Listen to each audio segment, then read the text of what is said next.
Hello. It's been a moment, hasn't it? Yeah.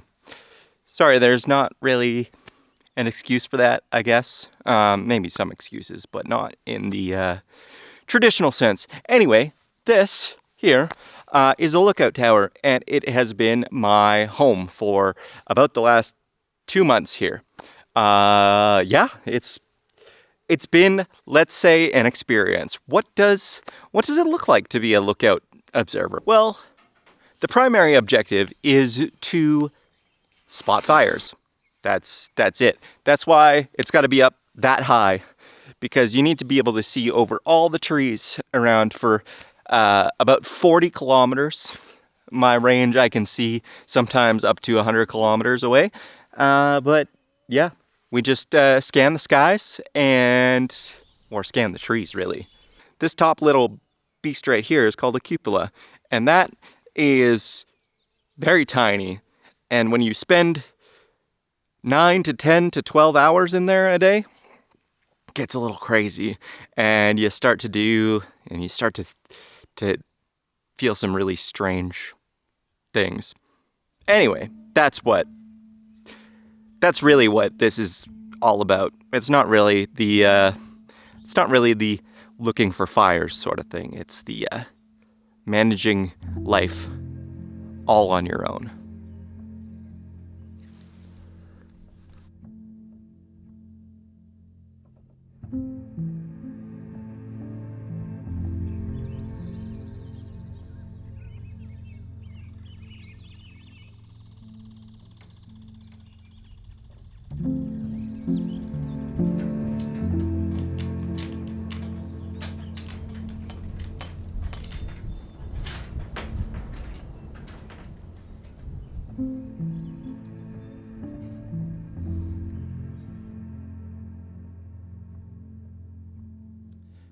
Today is the summer solstice, and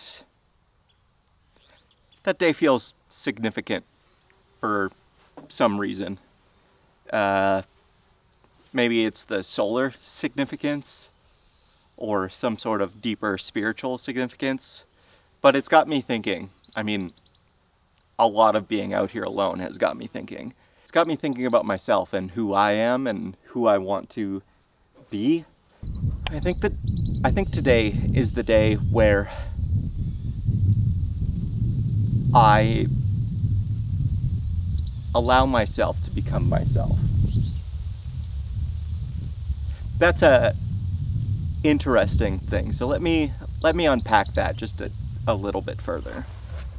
You see, the last 8 years,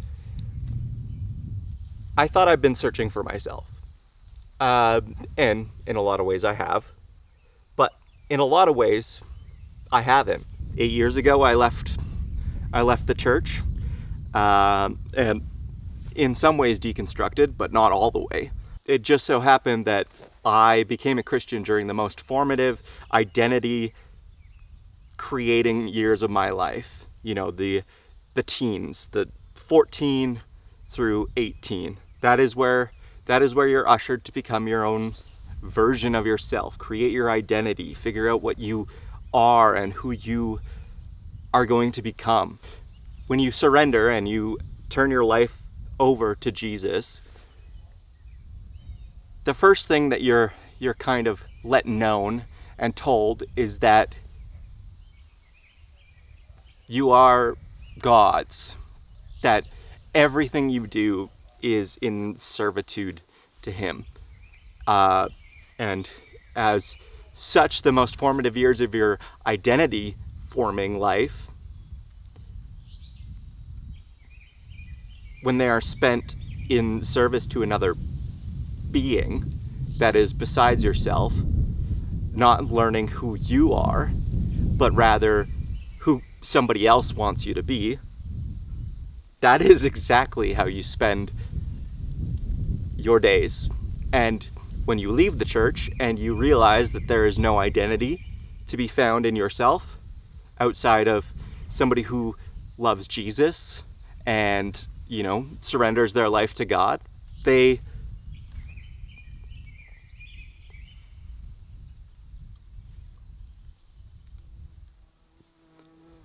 they have nothing left to fall back on. And so for the last 8 years, I've been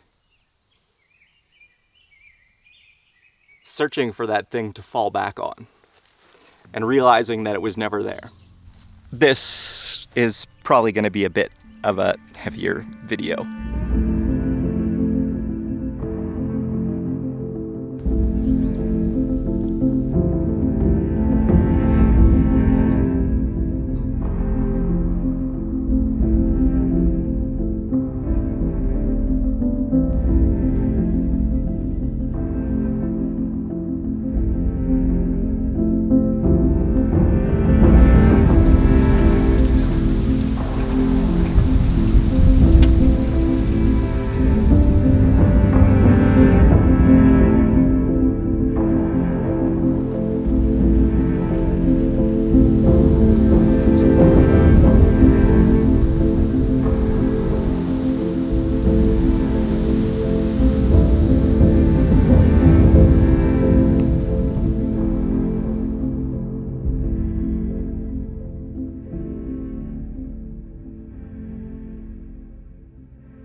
One of the things that I've kind of reevaluated since coming out here is the aspect of names, specifically my name.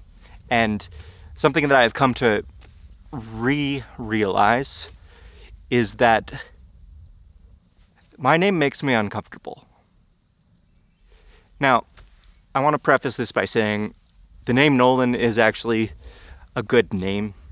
Means like noble, famous, loyal, all those sorts of things. Good qualities. And I don't want to omit those.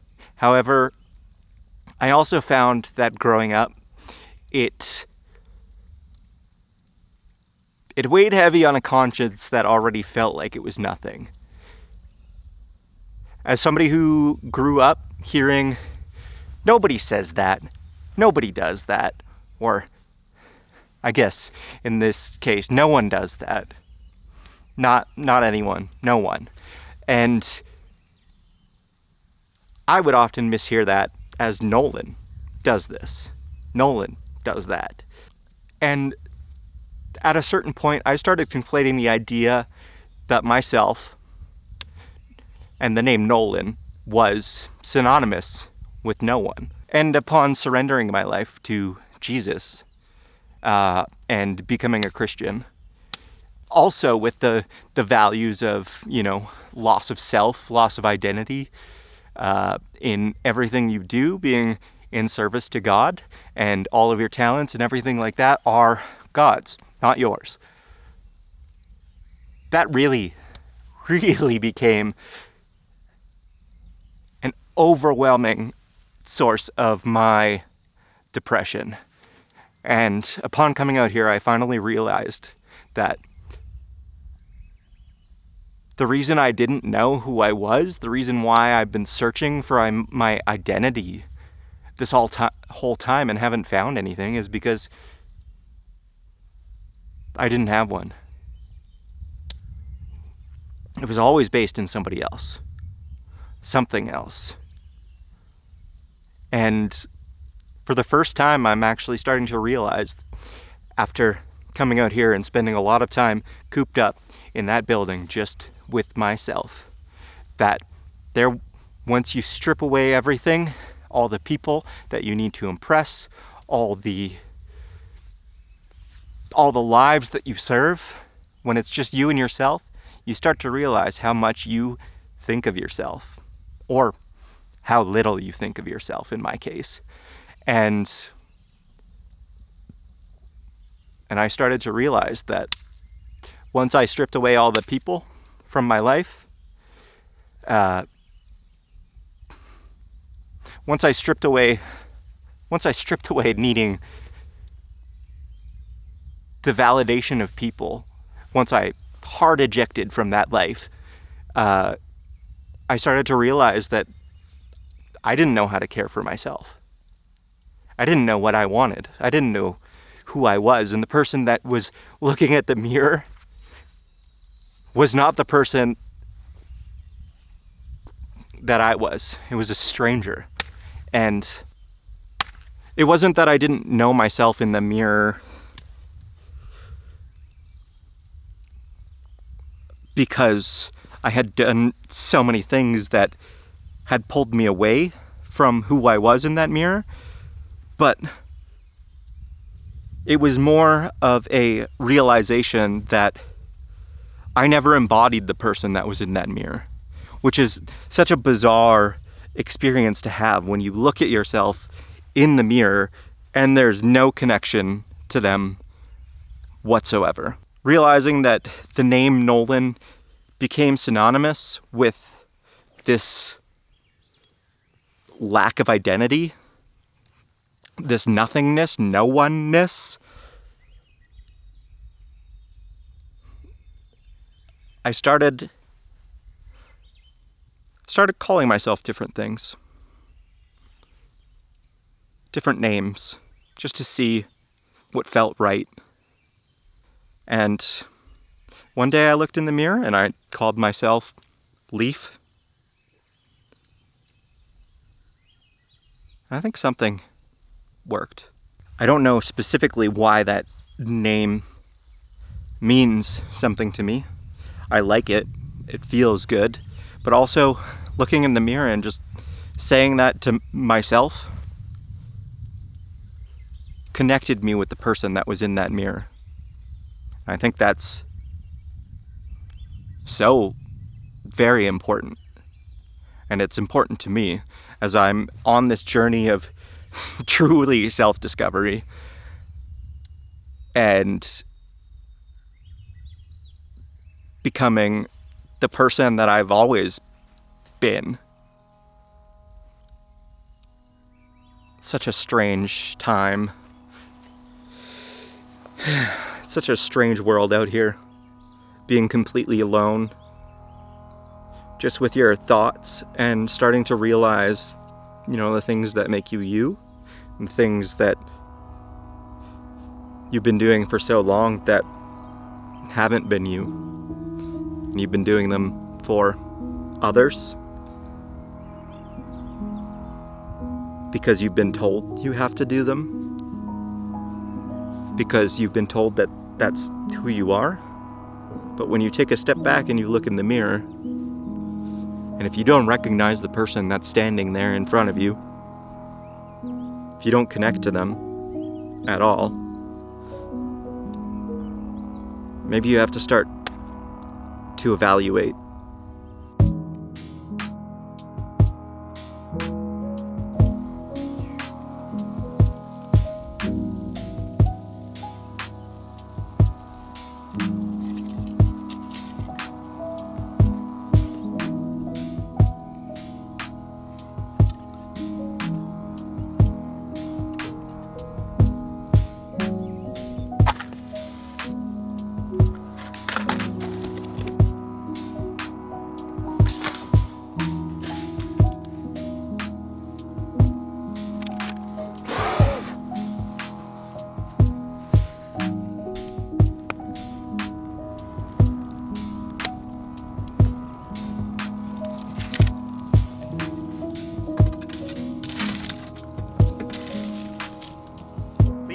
Is someone,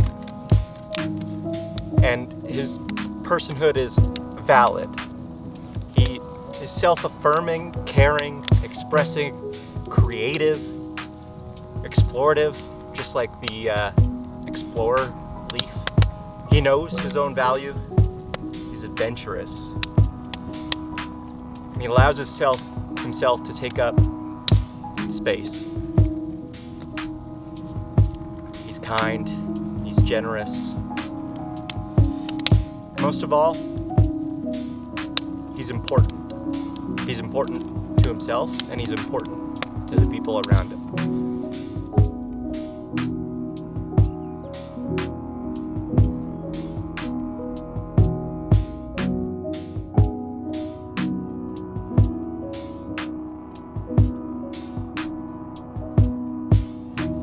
Hey.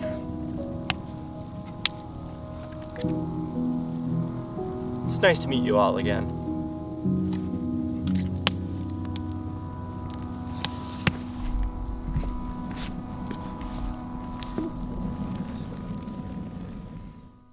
Good night.